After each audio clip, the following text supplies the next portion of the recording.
Hello everyone, welcome two aspirants campus. This is Richa and आज हम 8th chapter जो है हमारा welfare allocative efficiency under perfect competition, इसका ये वाला पॉइंट जो है 8.3 efficiency in perfectly competitive market form, ये देखेंगे। ठीक है, तो सबसे पहले हमने इफिशिएंसी देख लिया है, पैरेटो ऑप्टिमल भी देख लिया है। ठीक है, तो प्रीवियस सबसेक्शंस में जो हम पढ़ चुके हैं प्रोडक्टिव इफिशिएंसी और एलोकेटिव इफिशिएंसी, उसके बारे में हम यहाँ पे देखेंगे। ठीक है, it would be clear that productive efficiency का मतलब क्या है? डूइंग थिंग्स राइट, चीजों को सही करना। ठीक है, वाइल एलोकेटिव इफिशिएंसी का मतलब क्या है? सही चीजें करना। चीजों को सही करना क्या हो गया? Productive efficiency. ठीक है, और एलोकेटिव इफिशियंसी यानी कि चीजों को ठीक करना, सही चीजें करना। ठीक है, a firm is productively efficient when total use of resource result in lowest possible cost. अगर रिसोर्स का टोटल यूज सही से होगा तो क्या होगा? कम से कम कॉस्ट लगेगा पर यूनिट ऑफ आउटपुट। ठीक है, ये क्या होगा? This would be the point where average total cost is minimised. तो यहाँ पे क्या होगा? एवरेज टोटल कॉस्ट क्या होगा? कम होगा। तो any other level of average cost would be सब ऑप्टिमल। तो दूसरा एक लेवल होता है एवरेज कॉस्ट का, वो क्या होगा? सब ऑप्टिमल, यानी कि पूरी तरीके से ऑप्टिमल नहीं होगा, ये सब ऑप्टिमल होगा कुछ हद तक। ठीक है, अब देखिए यहाँ पे डेफिनेशन क्या है एलोकेटिव इफिशियंसी जो होता है, इंडिविजुअल फर्म वो सही क्वांटिटी में और सही गुड्स को प्रोड्यूस करता है। तो starting that correct quantity is produced in fact implies that last unit produced cost exactly what a customer is willing to pay. अब यहाँ पे बात आती है कि कस्टमर जो है एक यूनिट के लिए कितना पे करने को तैयार है। ठीक है, resources have been optimally allocated. ठीक है, तो लास्ट यूनिट जो प्रोड्यूस हुआ है उसका कॉस्ट कितना है और कस्टमर जो है वो कितना पे करने के लिए तैयार है। तो resources have been optimally allocated when there is no waste. अब रिसोर्सेज को हम ऑप्टिमली एलोकेटेड कब कहेंगे? जब रिसोर्सेज का क्या होगा? वेस्ट नहीं होगा, वेस्ट नहीं होगा, देयर इज नो वेस्ट। जब प्राइस जो होगा वो इक्वल होगा, प्राइस जो होगा वो किसके बराबर होगा? मार्जिनल कॉस्ट के बराबर होगा। प्राइस जो होगा वो मार्जिनल कॉस्ट के बराबर होगा लास्ट यूनिट जो प्रोड्यूस हुआ है उसके। ठीक है, तो प्राइस यानी कि एवरेज रेवेन्यू, ठीक है, मार्जिनल कॉस्ट के बराबर होगा, वेयर पी यानी कि average revenue is equal to marginal cost. तो जो फर्म होगी, जितने भी फॉर्म्स होंगे वो फुलफिल करेंगे अपने क्राइटेरिया को, then supply equals demand on the market. Supply जो होगा वो किसके बराबर हो जाएगा? डिमांड के बराबर हो जाएगा। बिल्कुल भी कुछ भी वेस्ट नहीं होगा, जितना आप सप्लाई कर रहे हैं डिमांड भी उतनी ज्यादा होगी। ठीक है, कोई भी चीज वेस्ट नहीं हो रही है।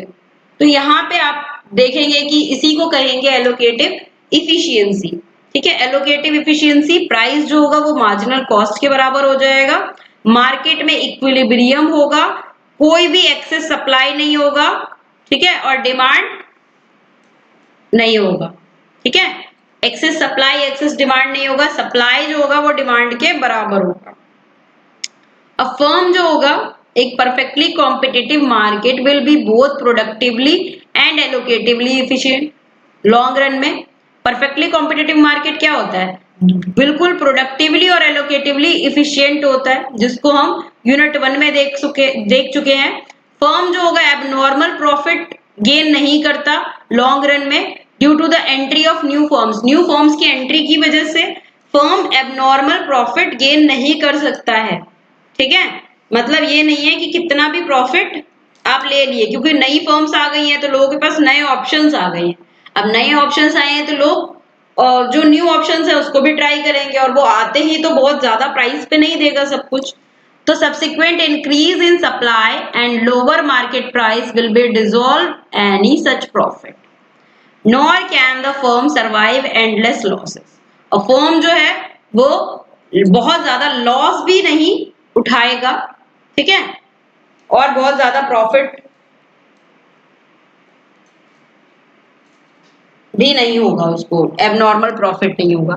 अब यहाँ पे हमारे पास जो है दो डायग्राम्स हैं, ठीक है। PCM, firm produces where AC is minimized, average cost क्या होगा यहाँ पे मिनिमाइज कर दिया गया है। अब यहाँ पे देखिए ये क्या है, डिमांड कर्व है, जो एवरेज रेवेन्यू, मार्जिनल रेवेन्यू और डिमांड तीनों के बराबर है, ठीक है। ये हम पढ़ चुके हैं ये वाला डायग्राम।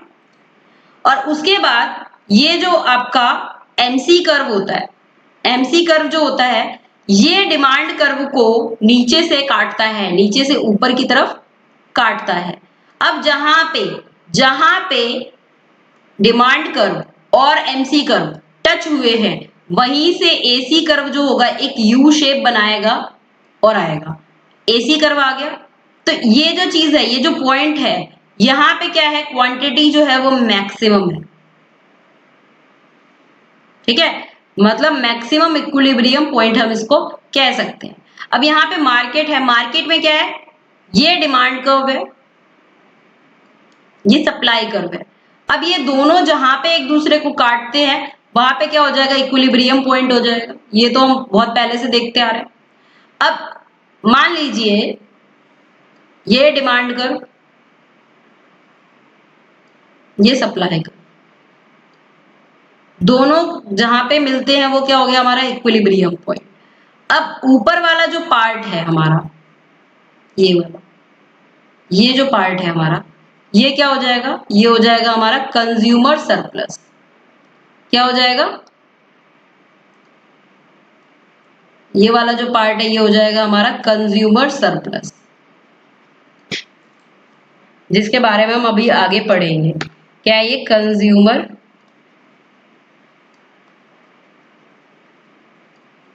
सरप्लस। कंज्यूमर जो है वो इतना पे करने के लिए तैयार था, लेकिन उसको इतना आपने लिया, पे कितना किया उसने, इतना किया।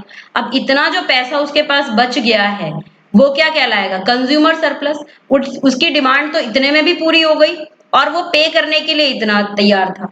यानी कि अगर आप मार्केट में जाते हैं, आपके पास 100 रुपीज है, अगर आपको कोई चीज पसंद आती है आप उसको 100 रुपए देने के लिए तैयार है, लेकिन जो दुकानदार है वो आपको कहता है भैया आप 70 रुपए में ले जाओ, तो 30 रुपए आपका जो होगा वो क्या हो जाएगा, कंज्यूमर सरप्लस हो जाएगा, ठीक है। तो ये भी एक तरीके से इफिशियंसी है।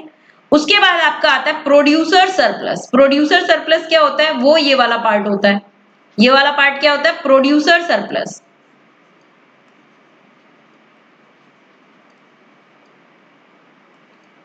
प्रोड्यूसर सरप्लस, ठीक है। इसमें जो उसका प्रोडक्शन हुआ है उसके कॉस्ट से अच्छा खासा उसको मिल रहा है, तो ये क्या हो गया, प्रोड्यूसर सरप्लस। अब देखिए LR equilibrium for PC firm output is at P is equal to average cost minimum और मार्जिनल कॉस्ट। तो प्राइस इज इक्वल टू क्या हो जाएगा, average cost minimum is equal to marginal cost. अब यहाँ पे हम आगे देखेंगे average revenue is equal to marginal revenue, ठीक है। तो यहाँ पे क्या मिल रहा है, इक्विलिब्रियम पॉइंट मिल रहा है। देखिए तो पीसी फर्म जो होगा, परफेक्ट कंपटीशन फर्म जो होगा, लॉन्ग रन में प्रोड्यूस करेगा एक आउटपुट लेवल जहां पे price is equal to average cost is equal to marginal cost is equal to average revenue is equal to marginal revenue, सब जो होंगे एक दूसरे के बराबर हो जाएंगे। तो ये अगर क्राइटेरिया फुलफिल हो जाता है, ठीक है, तो यहाँ पे क्या होगा, प्रोडक्टिव एंड एलोकेटिव दोनों इफिशियंसी हो जाएगी लॉन्ग रन में, ठीक है। अगर प्राइस बराबर हो जाता है एवरेज कॉस्ट के, बराबर हो जाता है मार्जिनल कॉस्ट के, बराबर हो जाता है एवरेज रेवेन्यू और मार्जिनल रेवेन्यू, अगर ये सारी चीजें एक दूसरे के बराबर हो जाती हैं तो यहाँ पे प्रोडक्टिव एंड एलोकेटिव इफिशियंसी दोनों हो जाएगा। अब प्रोडक्टिव इफिशियंसी देखिए क्या है, लॉन्ग रन इक्विलिब्रियम जो है परफेक्टली कॉम्पिटिटिव मार्केट का शो करता है एवरेज रेवेन्यू बराबर किसके, एवरेज कॉस्ट के। फर्म जो है प्रोडक्टिवली इफिशियंट है, ठीक है। एलोकेटिव इफिशियंट देखिए, हॉरिजॉन्टल डिमांड कर्व जो है वो सेट करता है आउटपुट, ठीक है, किसके, अपवर्ड स्लोपिंग में, अपवर्ड स्लोपिंग में ऊपर की तरफ। MC curve inevitably forcing the firm to produce where the marginal revenue equals the marginal cost. ठीक है। तो LR equilibrium P is equal to MC, the firm is allocatively efficient. तो यहाँ पे प्रोडक्टिव इफिशियंसी और एलोकेटिव इफिशियंसी ये दो चीजें हैं, ठीक है। तो MC कर्व वाला कौन सा हो गया, ये हो गया आपका एलोकेटिव एफिशिएंसी, ठीक है। ये क्या हो गया, AC यहाँ पे मिनिमाइज है, ये आपका क्या हो गया प्रोडक्टिव एफिशिएंसी, और ये आपका हो गया allocative efficiency.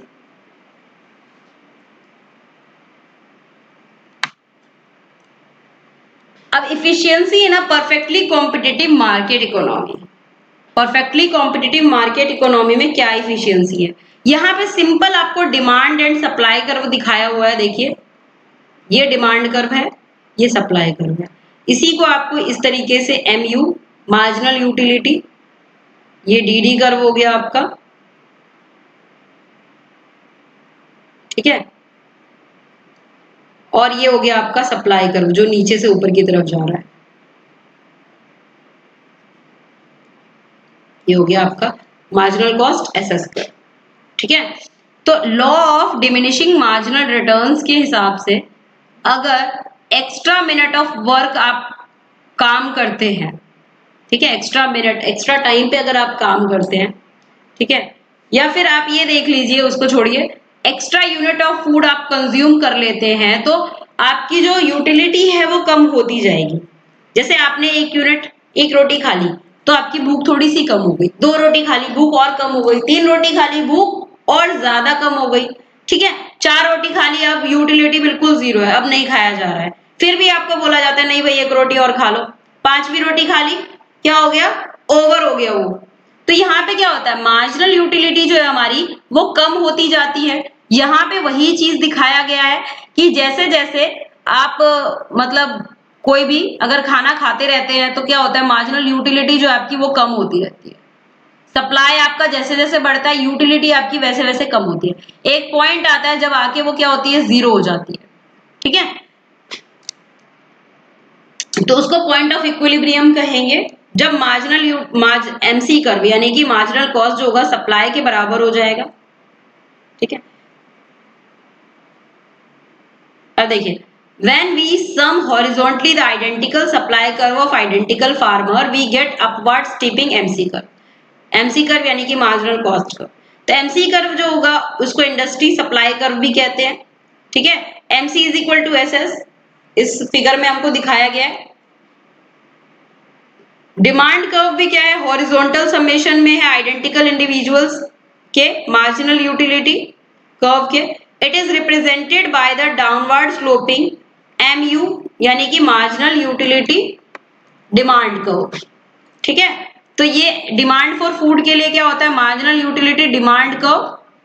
The intersection of supply और demand curve shows the competitive equilibrium of food. ये जो दोनों के बीच में इंटरसेक्शन होता है सप्लाई और डिमांड के बीच में, ये हमें क्या दिखाता है, कॉम्पिटिटिव इक्विलिब्रियम दिखाता है फूड के लिए। तो पॉइंट E पे फार्मर्स जो होगा एग्जैक्टली सप्लाई उतना ही करेगा जितना कंज्यूमर्स जो है परचेज करना चाहेंगे। ये फार्मर्स जो है ये कंज्यूमर्स की डिमांड है और फार्मर्स की ये सप्लाई है, ठीक है। जैसे जैसे सप्लाई होता जा रहा है डिमांड कम होती जा रही है। अब एक पॉइंट ऐसा होगा जहां पे फार्मर्स की सप्लाई और कंज्यूमर्स की डिमांड दोनों आके मिल जाएंगी, खत्म हो जाएंगी, तो वहां पे क्या होगा, इक्विलिब्रियम पॉइंट आ जाएगा, ठीक है। तो each person will be working up to critical point where the declining marginal utility of consuming food curve intersect and raising marginal cost of growing food curve, ठीक है। फूड कंज्यूम करने के लिए वहां पे डिक्लाइन हो रहा है और ग्रो करने के लिए बढ़ रहा है, ठीक है। ये दोनों अगर इंटरसेक्ट कर देते हैं तो वो इक्विलिब्रियम पॉइंट आ जाता है। अब यहाँ पे देखिए हमने अभी पढ़ा है कंज्यूमर सरप्लस के बारे में, प्रोड्यूसर सरप्लस के बारे में। अब इसको देख लेते हैं थोड़ा सा। एक न्यू कॉन्सेप्ट जो है economic surplus, which is the area between the supply and demand curve at the equilibrium, ठीक है। इक्विलिब्रियम पॉइंट जो होता है हमारा, ये सप्लाई और डिमांड कर्व के बीच का जो एरिया है इसको हम क्या कहेंगे, इकोनॉमिक सरप्लस, ठीक है। The economic surplus is sum of consumer मतलब ये जो पॉइंट अगर हम मिलाते हैं तो ऊपर का क्या हो जाता है, कंज्यूमर सरप्लस, नीचे का हो जाता है प्रोड्यूसर सरप्लस। तो दोनों को मिला दिया जाए, consumer plus producer is equal to economic surplus. ठीक है, तो which is the area between the price line and the SS curve. तो प्रोड्यूसर सरप्लस में क्या आता है, रेंट आता है, प्रॉफिट आता है फर्म का, ऑनर के स्पेशलाइज्ड इनपुट्स आते हैं इंडस्ट्री के, ये एक्सेस रेवेन्यू को, जो कॉस्ट ऑफ प्रोडक्शन पे होता है एक्सेस रेवेन्यू, उनको दर्शाता है। इकोनॉमिक सरप्लस क्या एक वेलफेयर है नेट यूटिलिटी गेन का from production and consumption of a good, good के प्रोडक्शन और कंजम्पशन से। ठीक है, ये किसके बराबर है, consumer surplus the producer surplus, दोनों के बराबर है ये। Economic surplus, consumer surplus plus producer surplus, इन दोनों को मिला के बनता है इकोनॉमिक सरप्लस। ठीक है, क्लियर है। तो अब आगे हम देखेंगे, देखिए analysis of the competitive equilibrium will show. तो यहाँ पे क्या है, इक्विलिब्रियम पॉइंट ई आ जाता है इकोनॉमिक सरप्लस पे। तो P is equal to M U, यानी कि price is equal to marginal utility. Consumer जो होता है वो चूज करता है फूड को परचेज करना up to the amount where P, कब तक, जब तक प्राइस जो होगा मार्जिनल यूटिलिटी के बराबर ना आ जाए। ठीक है, तब तक वो फूड को परचेज करता रहता है। मान लीजिए कि आपको बहुत तेज भूख लग रही है, बहुत तेज भूख लग रही है, आपको एक रोटी मिल रही है 6 रुपए की, तो आप सोचेंगे भाई कि कोई बात नहीं, 6 रुपए ही तो है, कौन सी बड़ी बात है, दे देते हैं और रोटी तो मिल जाएगी एटलीस्ट। अब भूख पूरी हो गई, खत्म हो गई, भूख नहीं है। अब वो जो 6 रुपए है वो आपको देना ज्यादा लगेगा, क्योंकि आपकी यूटिलिटी जो है वो खत्म हो गई है। ठीक है, मतलब यूटिलिटी, आपका सेटिस्फेक्शन लेवल जो है वो पूरा हो गया है। ठीक है, तो अब आप नहीं देंगे तो प्राइस जो होगा वो बराबर हो जाएगा मार्जिनल यूटिलिटी के, जिस टाइम, उस टाइम तक कंज्यूमर जो होगा वो परचेज करता रहेगा जब तक उसको बराबर नहीं लग जाता है। implying that every person is gaining P utils of satisfaction, ठीक है, from the last unit of food consumed। जब तक वो आखिरी यूनिट फूड कंज्यूम करता है तब तक उसको कितना मिलता रहेगा, P utils of satisfaction मिलता रहेगा। अब P is equal to MC, producer, each person, ये जितने भी हैं वो सप्लाई कर रहे हैं food up to the point where price of food exactly equals to marginal cost. जब तक क्या हो जाता है, फूड का प्राइस जो होता है मार्जिनल कॉस्ट के बराबर नहीं आ जाता है, लास्ट यूनिट ऑफ फूड जो सप्लाई हुई है उसका। ठीक है, marginal cost here being the cost in terms of foregone labor needed to produce the last unit of food. The price then is the utils of labor time satisfaction. अब price जो होगा वो क्या होगा, जितना उसको सेटिस्फेक्शन टाइम मिला है और लॉस्ट हुआ है because of working to grow that last unit of food. ठीक है, उस आखिरी यूनिट के फूड को ग्रो करने में उसका जितना लगा है, उसकी जो मेहनत लगी है उसको हम देखेंगे। ठीक है, अब अगर इन दोनों इक्वेशंस को हम साथ रख दें, मार्जिनल यूटिलिटी और मार्जिनल कॉस्ट को अगर हम साथ रख दें, तो इसका मतलब क्या है, utils gained from the last unit of food consume, वो बराबर हो जाएगा लेजर, यानी कि जितनी आपने आराम को खोया है, ठीक है, उसको प्रोड्यूस करने में, लास्ट यूनिट ऑफ फूड को प्रोड्यूस करने में, ये एग्जैक्टली वो कंडीशन होगी जब मार्जिनल गेन जो होगी सोसाइटी की, वो लास्ट यूनिट कंज्यूम हो जाती है मार्जिनल कॉस्ट। ठीक है, तो last unit is produce which guarantee that competitive equilibrium is efficient. तो इसके बाद क्या होगा, कॉम्पिटिटिव इक्विलिब्रियम जो होगा वो एफिशिएंट माना जाएगा। अब ये जो रिजल्ट है वो अनचेंज रहेगा अगर इस मॉडल को एक्सटेंड कर दिया जाता है किसी भी नंबर ऑफ कमोडिटीज तक। जरूरी नहीं है एक नंबर ऑफ कमोडिटी हो, 2 हो, 4 हो, 5 हो, तो इसको हम कितना तक भी कर सकते हैं, ये रिजल्ट जो रहेगा वो यही रहेगा। ठीक है, और रूल्स इसके सेम रहेंगे, रूल्स जो होंगे इसके सेम रहेंगे। Utility maximize consumer spread rupees income among the different goods. ठीक है, तो ये होती है हमारी कंज्यूमर और प्रोड्यूसर। अब यहाँ पे देखिए क्वेश्चंस आपके पास है, define fundamental role of marginal cost in achieving efficiency in perfectly market, consumer utility को मैक्सिमाइज करना क्या रोल है? And the firm cost minimization play in general equilibrium, firm का कॉस्ट जो होगा वो मिनिमाइज करना। और अभी जो हमने पीसीएम का स्ट्रक्चर पढ़ा था and it's relevance in determining the price and output of the firm. ठीक है, तो इन क्वेश्चंस के आंसर आप देखिए, नहीं होता है तो चैप्टर करने के बाद एक बार होगा कि ये हो सकता है कि हम आंसर्स को खुद बनाएंगे और फिर आपको दे देंगे। ठीक है, एक वीडियो में क्वेश्चन आंसर्स कर लेंगे, बस एक बार बुक कंप्लीट हो जाए उसके बाद। ठीक है, तो आज के लिए बस इतना ही। Thank you so much. If you like the video then do subscribe the channel for more video updates. Thank you.